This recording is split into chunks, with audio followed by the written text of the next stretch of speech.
Halo, perkenalkan nama saya Ronald Petra Liwongan. Saya saat ini beribadah di NCH2 dan juga melayani sebagai core leader PIC kelas M1 untuk NCH dan juga sebagai manajer Welcome Lounge. Saya lahir dari keluarga Chinese, di mana seperti biasa ya, kalau keluarga Chinese itu biasanya keras untuk pendidikannya. Papa saya itu orangnya cukup keras, disiplinnya sangat luar biasa. Tujuannya memang baik, tetapi terkadang ada kekerasan yang terjadi di dalam kehidupan saya masa kecil. Nah, itu membentuk saya menjadi seorang anak yang nakal. Curi-curi untuk pergi main biliar, merokok, berantem tentunya. Akhirnya di tahun 1996, papa saya dipanggil oleh Tuhan. Di saat itu, saya tidak merasakan kesedihan. Yang saya rasakan adalah kegembiraan. Karena saya merasa bahwa yes, hari ini Tuhan tolong saya, yang tukang siksa saya meninggal.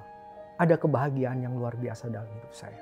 Walaupun akhirnya saya menangis, tetapi di lubuk hati yang terdalam saya sangat puas.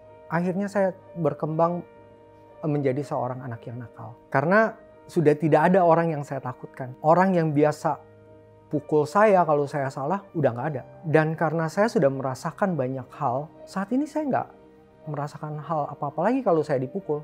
Karena badan saya udah kebal. Akhirnya pada satu waktu di rumah ada karyawan. Ternyata lagi ngerokok. Dan rokoknya itu beda. Waktu saya masuk saya cium, kok rasanya ini beda gitu loh. Cari dari mana, oh ternyata karyawan saya nih.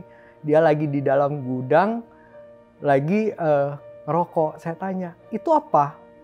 Rokok katanya. Karena saya biasa ngerokok, akhirnya saya, ya udah sini coba dong. Kok aneh sih baunya? Enak gitu kan. Akhirnya saya cobalah. Setelah coba beberapa kali, kok enak gitu.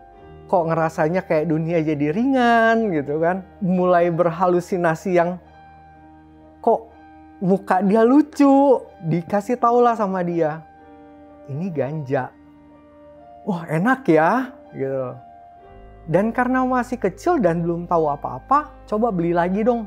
Nanti kapan beli gitu. Waktu itu kurang lebih tahun 97-an ya kalau nggak salah. Mulailah cobain.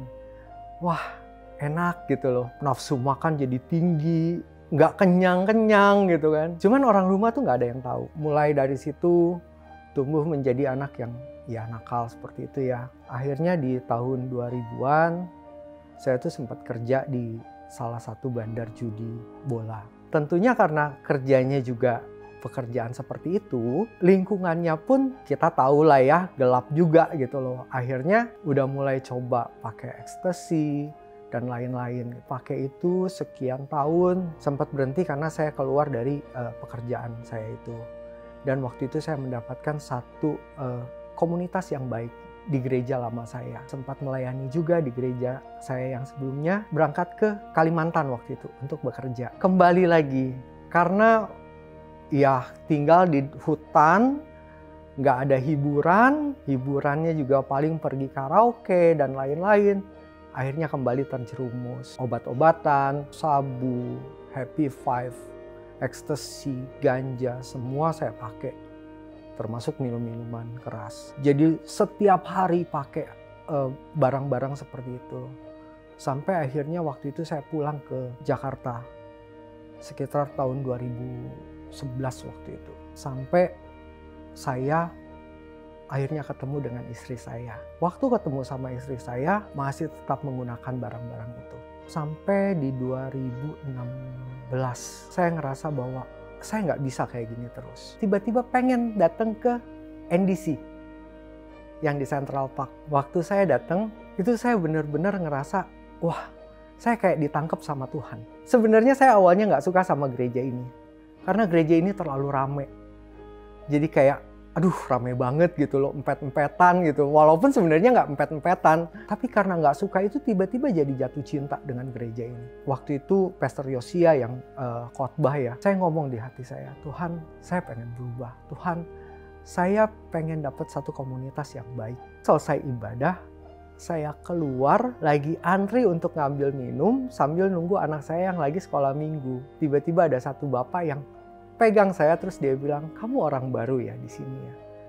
Akhirnya saya dibawa masuk ke ruang welcome lounge untuk ngobrol-ngobrol, ajaklah untuk masuk core. Nah waktu itu setelah diajak masuk core, selama 1 bulan tuh nggak ada yang follow up tuh. Kok nggak ada yang follow up gitu loh. Akhirnya saya datang sendiri nih ke ruang welcome lounge untuk ketemu orang yang waktu itu ajak saya gitu loh. Setelah saya ketemu lagi dengan orang yang ngobrol sama saya itu, akhirnya saya bilang, "Saya nggak ada yang follow up nih." Dia bilang, "Oh ya udah kalau nggak masuk ke core saya aja ya. Nanti besok atau lusa akan di follow up oleh tim saya." Waktu itu core-nya adalah core Ferdinand. Setelah masuk core itu, apakah saya berubah?